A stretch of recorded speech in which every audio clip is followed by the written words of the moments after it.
Good evening, everyone. So, I'm Ate Lorraine Velardo from Batch 4. So, yung topic po natin today ay kung si Kristo nga ay nagpakumbaba, ikaw pa kaya? Or the humiliation of Christ. Humiliation of Christ. So, let's talk about the concept of humiliation of Christ. The humiliation of Christ refers to the lowly and sacrificial path he willingly took, his incarnation, suffering, death, and burial. Though fully God, he chose to stoop low, becoming human, enduring rejection, and dying on the cross. He did this not because he had to, but because he loved us. His humiliation is not defeat.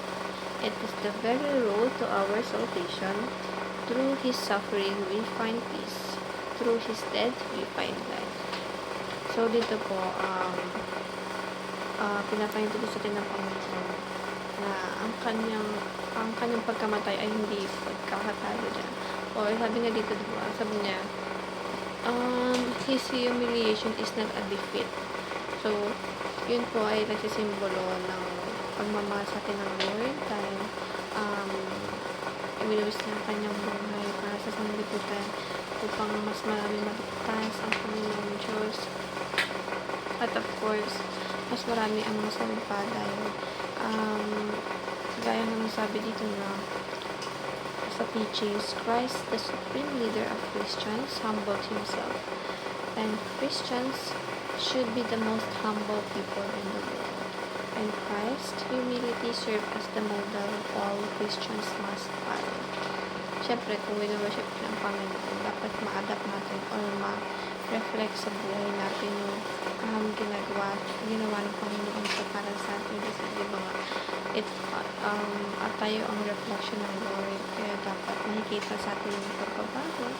So, talagang pagmamahal natin sa Lord na sa ganun, hindi lang tayo kasi sa salita lang tayo Kristiyano, ganyan. And applications are the repudiate any sense of entitlement. Place yourself in the position of Jesus and prevent conflict by adopting Christ-like humility. Kaya dito, mas ipinapaintindi sa atin na magpahumble tayo. I-humble daw natin yung mga sarili natin dahil wala pa naman tayo napapatunayan in life at wala tayong mapapatunayan. Mapapakita sa Panginoon na mas better tayo sa Kanya. Ang Panginoon po ang nakakaalam ng lahat ng bagay at siya dapat ang worship, pinipraise, ginaglorify natin. Kaya dapat we should always be mindful sa lahat ng kilos natin sa buhay dahil ang Panginoon po ang bumabago nito sa atin o nagpaparusa sa atin nito. Kaya maging cautious tayo sa mga decisions natin dahil it might become